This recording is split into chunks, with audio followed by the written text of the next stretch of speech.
Jacinthe et François Marteau vivent une enfance simple dans le petit village portugais de Fatima. Leur quotidien est fait de silence, de collines baignées de soleil, de moutons à garder et de prières apprises à la maison. Ils ne sont ni érudits ni remarquables aux yeux du monde.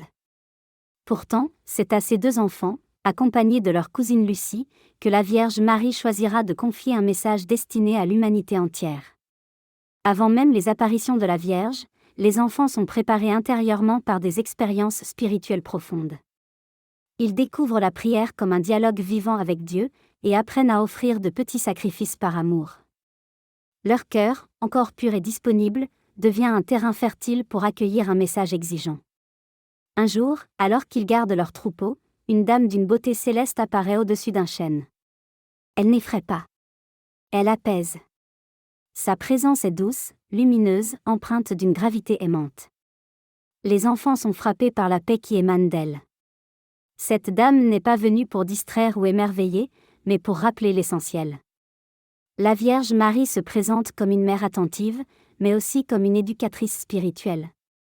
Elle demande la prière quotidienne, en particulier le chapelet.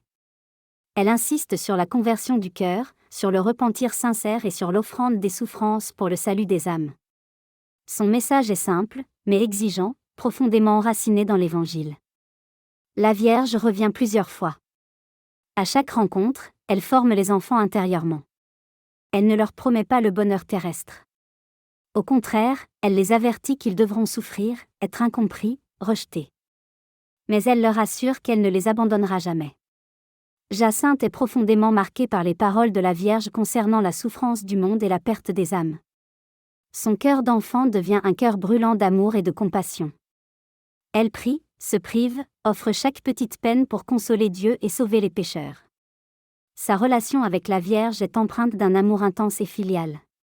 François, quant à lui, est surtout touché par la présence de Dieu que la Vierge lui révèle. Il devient silencieux, contemplatif, absorbé par la prière. Il veut consoler Dieu, rester longtemps en adoration, loin du bruit. Sa spiritualité est simple, profonde, presque mystique. La Vierge de Fatima ne parle jamais pour condamner, mais pour réveiller. Elle montre que le monde s'éloigne de Dieu non par méchanceté, mais par oubli. Son message est un appel à revenir à l'essentiel, à remettre Dieu au centre de la vie quotidienne.